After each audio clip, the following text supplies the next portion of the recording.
Bye 2024, Hi 2025. எல்லாரும் resolution எடுக்கிறது வழக்கம். ஆனால் அதை வருஷம் ஃபுல்லாக ஃபாலோ பண்ணுவோமா? அது ஒரு பெரிய கொஷின் மார்க் தான். ஆனால் நான் லைஃப்பில் சக்ஸஸ்ஃபுல் ஆகிறதுக்கு எனக்கு தெரிஞ்ச குட்டி குட்டி டிப்ஸ் எல்லாம் சொல்கிறேன். அதெல்லாம் ஃபாலோ பண்ணி பாருங்கள்.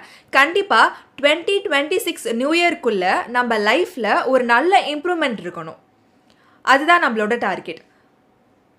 என்ன டிப்ஸ்னால், ஃபர்ஸ்ட் நம்ம மேலே நம்ம நம்பிக்கை வைக்கணும். நம்மளால் முடியும் நம்ம நினைக்கணும். எத்தனையோ பேர் உன்னால் முடியாதுன்னு சொல்ல வருவாங்க, ஆனால் ஒருத்தவங்களும் உன்னால் முடியும் நீ இறங்கி பண்ணுன்னு சொல்ல வரமாட்டாங்க.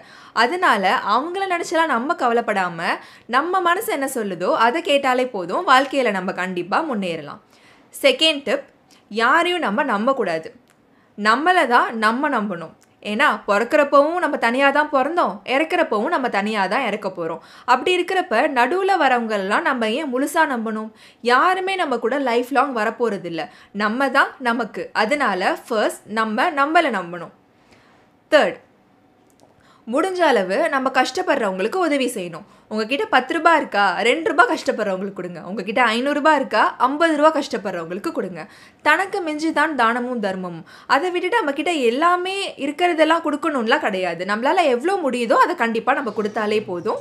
அவங்களும் ஹாப்பி, நம்மளும் ஹாப்பி. இன்னொன்று, ஹார்ட் ஒர்க்கிங். ஸ்மார்ட் ஒர்க்கும் வேணும், ஹார்ட் ஒர்க்கும் வேணும். ஆனால் ஸ்மார்ட் ஒர்க் மட்டும் பத்தாது, நம்ம உழைப்பையும் போடணும். என்னால் முடியாதுன்னு நம்ம நினைக்கவே கூடாது. என்னால் ஏன் முடியாது? நம்மால் முடியாதது வேறு யாராலும் முடியாது, வேறு யாராலும் முடியாதது நம்மால் மட்டுமே முடியும். அதை நம்புங்க. நம்மால் முடியும்னு நினைக்கணும். ஹார்ட் ஒர்க் போடுங்க. கண்டிப்பாக நம்ம வாழ்க்கையில் ஷைன் பண்ணலாம். யாருமே நம்ம டேலண்ட்டோட பிறக்கிறதில்ல. நம்ம தான் நம்ம டேலண்ட்டை ஒரு நாளும் வளர்த்துக்கணும். யாருமே ஓவர் நைட்டில் அம்பானி ஆயிட முடியாது. ஒரே நாளில் நம்மளால் எல்லா ஸ்கில்லையும் கற்றுக்க முடியாது. அதனால ஒரு நாளைக்கு நம்மளால் என்ன முடியும், புதுசாக என்ன கற்றுக்கலான்னு டெய்லி கற்றுக்கிட்டாலே போதும்.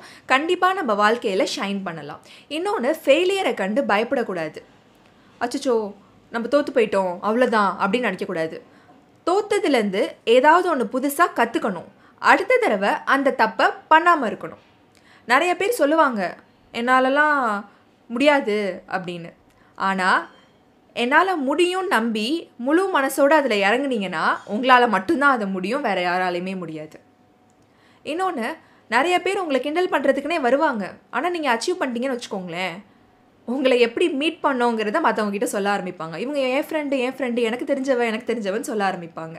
ஆனால் நீங்கள் ஏதாவது ஒன்று தொடங்க போகிறோன்னு சொன்னால், ஐயோ உன்னாலலாம் முடியாது, அதெல்லாம் பண்ணாத, ஐயோ அப்படி போயிடும் இப்படி போயிடும்னு உங்களை பயம் கொடுத்து தான் நிற்பாங்க. அதனால் தைரியமாக இருங்க, வாழ்க்கையில் சாதிக்கலாம். ஒரு பாட்டு தான் எனக்கு ஞாபகம் வருது.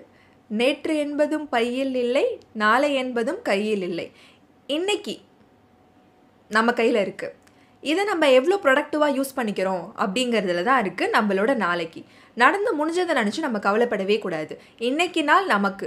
இன்றைக்கி நம்மளால் என்ன பண்ண முடியுமோ அதெல்லாம் நம்ம பெஸ்ட்டாக கொடுத்தாலே போதும். ஆட்டோமேட்டிக்காக ஃப்யூச்சர் நம்மளுக்கு பிரைட்டாக இருக்கும்.